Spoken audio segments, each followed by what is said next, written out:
Agora o nosso assunto é precipitação. Nós vamos mostrar para vocês a diferença entre precipitação e cementação. Alguém pode dizer, eu sei o que é uma precipitação. Não, nós chamamos de precipitação tanto a precipitação como a cementação e nós vamos diferenciar isso, vocês vão entender. É importante saber isso. A precipitação de um metal a partir de uma solução e a cementação são processos diferentes de obtenção de metais a partir de soluções líquidas contendo íons metálicos. A precipitação ocorre quando uma solução contendo íons metálicos é misturada com um agente precipitante, que pode ser um outro composto químico ou um gás. O agente precipitante reage com os íons metálicos na solução, formando um sólido insolúvel que se precipita e pode ser separado do líquido por filtração ou decantação.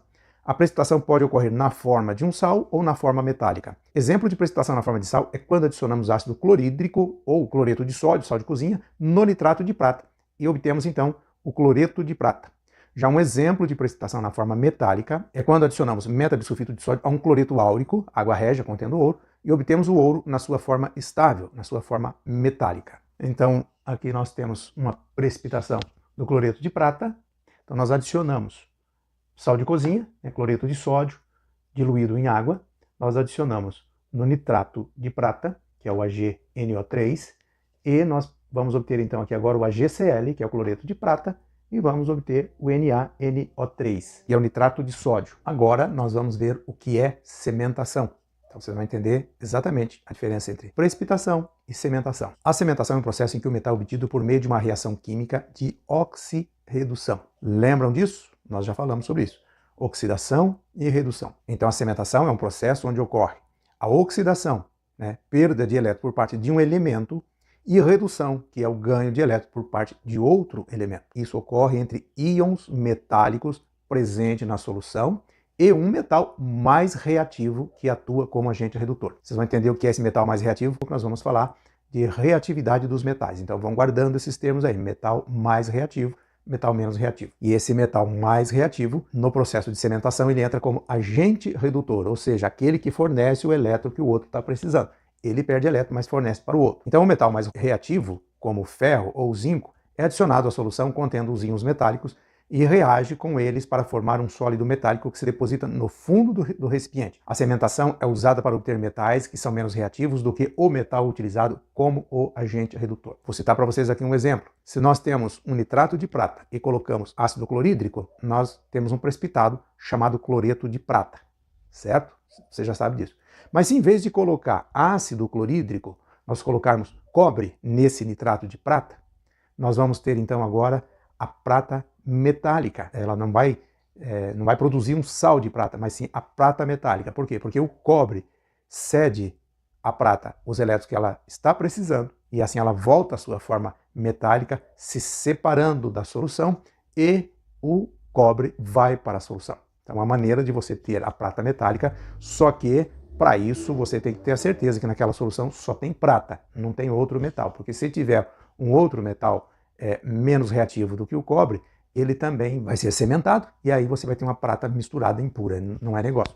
Mas se você tiver apenas um único elemento numa solução, você pode fazer a cementação com um metal mais reativo. Em resumo, a principal diferença entre a precipitação e a cementação é que a precipitação utiliza um agente precipitante para formar um sólido insolúvel, enquanto a cementação utiliza um metal mais reativo para reduzir os íons metálicos presentes na solução e formar um sólido metálico. Ambos os processos são importantes para a obtenção de metais a partir de soluções líquidas e podem ser utilizados de acordo com as características da solução e do metal a ser obtido. Então aqui nós temos um exemplo prático do que é uma cementação, Temos um nitrato de prata.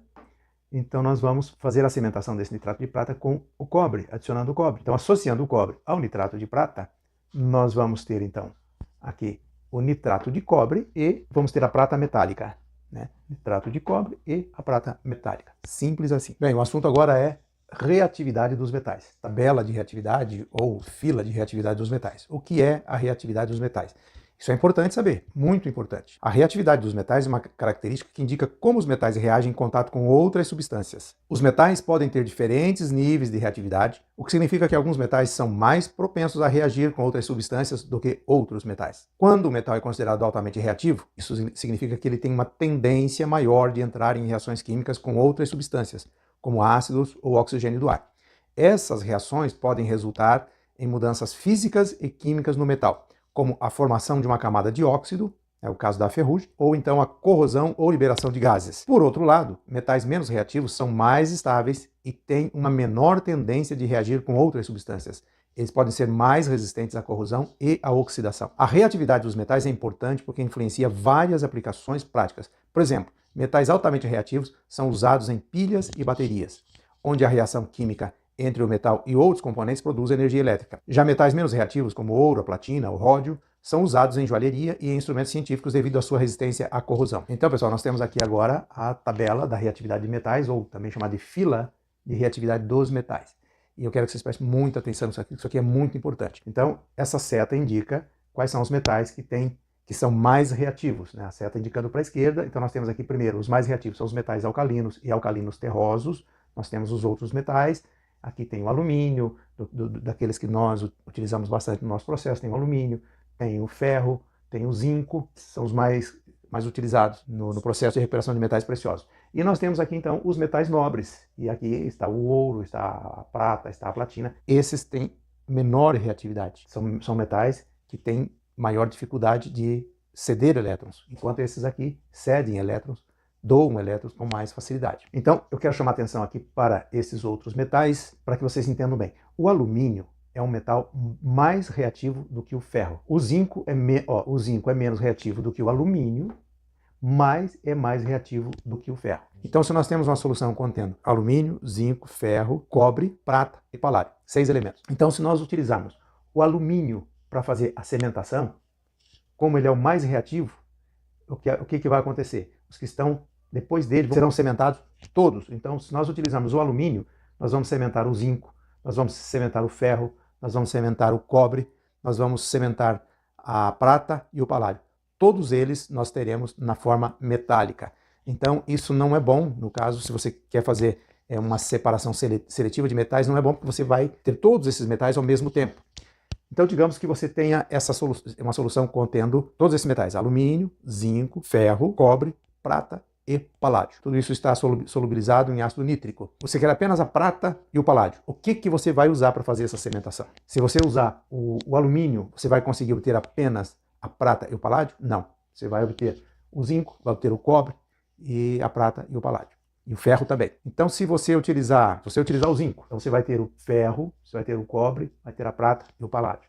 Mas se você utilizar, então, o cobre, você vai ter apenas a prata e o paládio. Vocês conseguiram entender? Por quê? Porque o cobre já é menos reativo do que o ferro, é menos reativo do que o zinco, menos reativo do que o alumínio. Então, nessa fila de reatividade, tudo que está abaixo, tudo que está depois, né, tudo que é menos reativo, vai ser cementado. Digamos, eu uso alumínio, se eu tiver todos esses metais aqui na solução, eu vou cementar todos eles. Vocês entenderam bem isso aí? Isso é muito importante. Os metais que são utilizados na cementação normalmente são esses, ou é o alumínio, ou é o zinco, ou é o ferro. Normalmente utilizamos um desses três aqui.